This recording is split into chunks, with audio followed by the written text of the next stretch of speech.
తిరగబడింది, వ్యూహం బెడిసికొట్టింది. అప్పటి ట్వీట్లపై ఇప్పుడు వేట మొదలైంది. వైసీపీ హయాంలో చంద్రబాబు, లోకేష్, పవన్ ని నెగిటివ్ గా చూపిస్తూ కాంట్రవర్సీ సినిమాలు తీసిన రామ్ గోపాల్ వర్మపై ఏపీలో వరుసగా కేసులు నమోదవుతున్నాయి. జగన్ పాలనలో రెచ్చిపోయిన ఆర్జీవీకి ఇప్పుడు కూటమి పాలనలో ఎలాంటి చేదు అనుభవాలు ఎదురవుతున్నాయి అన్నది ఆసక్తిగా మారింది.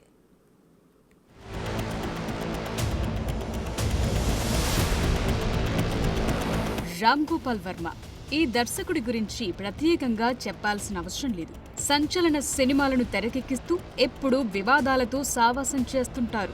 అలాగే ఆయన రాజకీయ నేపథ్యంలో పలు సినిమాలను కూడా తెరకెక్కించారు. వైసీపీ హయాంలో అడ్డు అదుపు లేకుండా అడ్డదిడ్డంగా సినిమాలు తీసేశారు. ఇప్పుడు ప్రభుత్వం మారటంతో ఆయనకు గడ్డుకాలం మొదలైనట్లు కనిపిస్తోంది. ఇన్నాళ్లు తాను తీసిందే సినిమా, నచ్చితే చూడండి లేకపోతే లేదు అంటూ రెచ్చిపోయిన రామ్ గోపాల్ వర్మకు ఏపీ పోలీసులు షాక్ ఇచ్చారు. ప్రకాశం జిల్లా మద్దిపాడు పోలీసులు హైదరాబాద్లోని ఆర్జీవీ ఇంటికి వెళ్లి నోటీసులు ఇచ్చారు. ఈ నెల 19న ఒంగోలు రూరల్ సర్కిల్ ఆఫీసుకు విచారణకు రావాలని నోటీసుల్లో పేర్కొన్నారు.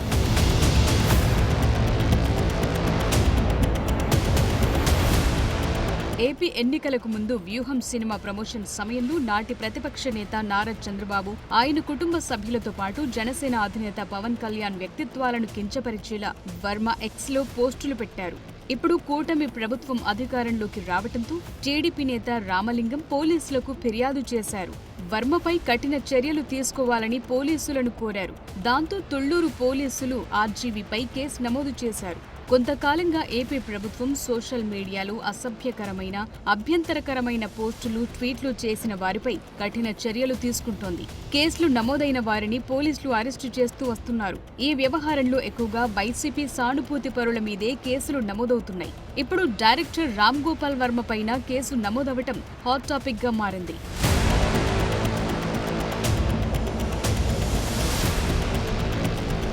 వైసీపీ అధికారంలో ఉండగా రామ్ గోపాల్ వర్మ, చంద్రబాబు, లోకేష్, పవన్ కళ్యాణ్ పాత్రలతో తనకిష్టమొచ్చినట్లుగా సినిమాలు తీస్తూ వెళ్లారు. ప్రేక్షకులకు నచ్చుతుందా లేదా అనే లెక్కలేవీ లేకుండా వాళ్లను కించపరుస్తూ వైఎస్ జగన్ ను మాత్రమే హీరోగా చూపిస్తూ వ్యూహం లాంటి సినిమా తీశారు. జగన్ సీఎంగా ఉన్నప్పుడు ఆర్జీవీ ఏం చేసినా చెల్లింది. తన సినిమాల్లో చంద్రబాబు, పవన్, లోకేష్ ని తక్కువ చేసి చూపించేందుకు వైసీపీనే ఆర్జీవీకి ఫండింగ్ చేసిందనే టాక్ కూడా ఉంది. అయితే ఎన్నికలకు ముందు రామ్ గోపాల్ వర్మ తీసిన సినిమాలు ఏపీ రాజకీయ వర్గాల్లో పెద్ద దుమారమే రేపాయి. కానీ ప్రజా తీర్పుపై అవి అసలే ప్రభావం చూపలేదు.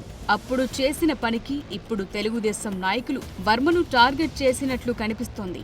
అందుకే అక్కడక్కడ కేసులు పెట్టారు. మరి ఈ కేసుతో వర్మలో మార్పొస్తుందా లేక అదే దూకుడు కంటిన్యూ చేస్తారా అన్నది ఇంట్రెస్టింగ్ గా మారింది.